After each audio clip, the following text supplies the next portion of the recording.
Hello everyone, welcome to a new video. We had to wait a lot, but finally we have the detachment rules for Black Templars in 10th edition. And of course, as a Black Templar player myself, I would like to share my first impressions, and I'm very happy with what I'm seeing. I'm very happy. I'm quite optimistic about the faction. So, first of all, Black Templars are Space Marines. This means that they are going to have access to the Oath of Moment army roll, which is quite nice. I like this a lot because it's such a powerful army roll, and each turn we're going to be able to choose one enemy unit and we're going to repeat everything against that unit. It's perfect, such a powerful roll. I'm not going to complain about it. And of course, we are all Space Marines, so we're going to have access to the rest of the detachments of the Space Marines. So if we don't like these rules, we're going to be able to choose a different detachment. But of course, there's restrictions. And if I understood properly, the specific Black Templar characters and Black Templar units are going to be locked in this detachment. So yes, we're going to be able to play Black Templars in different detachments, but not the specific characters and units. Which makes sense. I mean, this is what I understood. Maybe I'm wrong, but I think it's like this, and it's nice. It should be like that. And of course, no Psykers for Black Templars. That being said, let's talk about the detachment rules, which I like a lot. I have to say that in 9th edition it wasn't that nice because there was one vow that it was very powerful and we were always choosing the same one. Now there's more utility, let's say. So, detachment rule, we have Templar vows. It's at the start of the first battle round, which is quite important to mention. It's not our first turn, it's at the start of the battle. We're going to be able to choose one vow. In 9th edition, the vows had like a benefit and a passion that it was some disadvantage. Here there's no disadvantage. And of course they are changing, but it's a good change in my opinion. So, first vow that we can choose. Suffer not the unclean to live. This is quite nice. Thus your enemy has a tough resistant units. You choose this vow and your melee weapons are going to be able to auto wound on 6. That's great. I mean, I like that a lot. It's such an interesting thing to choose. Then we have uphold the honor of the emperor. This is the classic one. This is a more generic one because the other ones are more into specific things. This is more generic. If you choose this vow, you're going to have a feel no pain of 6+, and you're going to have a leadership characteristic of 5+. This is nice if you consider that your enemy is going to, for example, if you're going to play against Tyranids or you're going to play about Chaos Knights, you're going to have a tool against their battle shock tests.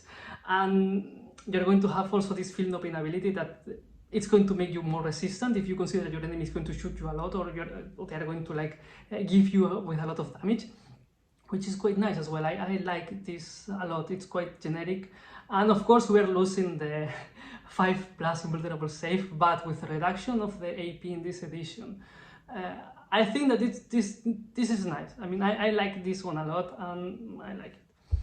And then we have abhor the witch, destroy the witch.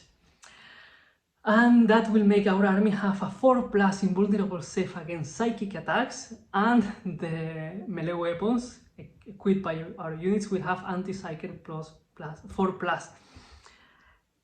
We're going to play against Psykers. They will hate playing against Space Marines because 4+ invulnerable save against psychic attacks, that's great. I mean, that's very broken against certain armies. I like that a lot. And then we have accept any challenge no matter the odds. That is going to make our melee weapons sustain hits 1. That means that every hit roll of 6 will give us another hit, which is quite nice as well. If we're going to place against some horde and we just need more attacks, we can use this. So I like this one because it gives us a lot of things to choose from, and I like when they do that. I like to not have one specific vow that it's the best one in most of the circumstances and you're going to choose that one because it's the best. No, now we are going to have 4 different ones of them, and they are going to be better in one conditions or different ones, so it's quite nice. I like it a lot. Of course, 3 of them are benefiting a lot the melee combat, but of course we're Black Templars, so that's supposed that needs to be encouraged. But I like it a lot. I like a lot these rules. I think that they are quite powerful, and I think that we are getting nice into 10th edition. And finally, I would like to talk about the Sword Brethren squad. These ones, I'm so sorry, I love them. They look super cool, but they were so bad in 9th edition. It was complicated to play with them. It was super easy to kill them. They were taking one elite slot. It was like, no, they are cool, but let's not take them if you want to win the game instead of having fun. But now they look much better. I have to wait for the points, but the most important thing is now they will have 3 wounds, which is quite nice, and I hope that the Sword Brother in the Crusader squad will also have 3 wounds, which is quite nice. This is going to make the unit more resistant, and that's quite nice. And things to mention, the combi weapon, because they used to have a combi weapon, but it was in the kit, but you weren't able to use it in the Sword Brethren squad, only if you made one of the characters as a Castellan. So now it seems that you're going to be able to have that in the squad, which is quite nice. It's nice to have more options. And talking about the weapons, I'm quite interested about the mastercrafted power weapon, because that's something that I don't know how it's going to work. And of course I'm missing the lightning claws. So the lightning claws are going to be some kind of power weapon as well. It's not going to be specific with twin linked or something. That's my doubt. But I'm not going to complain. It looks quite nice. I like that they unified the profile of the weapons, because it was quite messy in 9th edition. You had like one unit that you were able to have like a lot of different weapons, and then when you were fighting with them, it's like, okay, this weapon has this profile, this weapon has this profile. You were able to have like a lot of different profiles in weapons. Yes, almost like 5 different profile weapons you were able to have.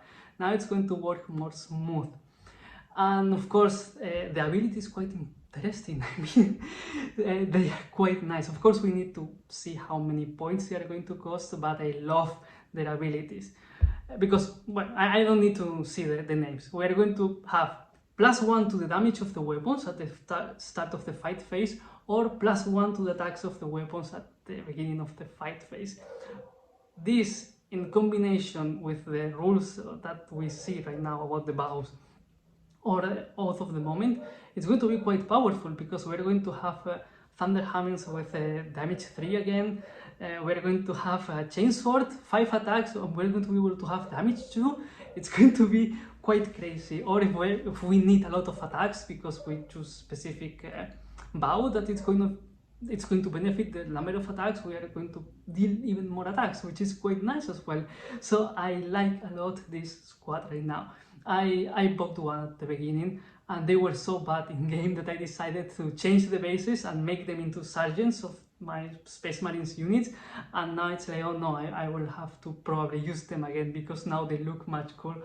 But of course we will have to wait to see how many points they are going to cost and how they are going to be as useful or not in game. So I like a lot the army rules. I mean, I like a lot what they did with the Black Templars. They look quite nice. They look quite Lord accurately, and I love it. I'm quite optimistic with the faction, and that's everything that I have to say for now. So if you are still here, please consider giving me a like and subscribing.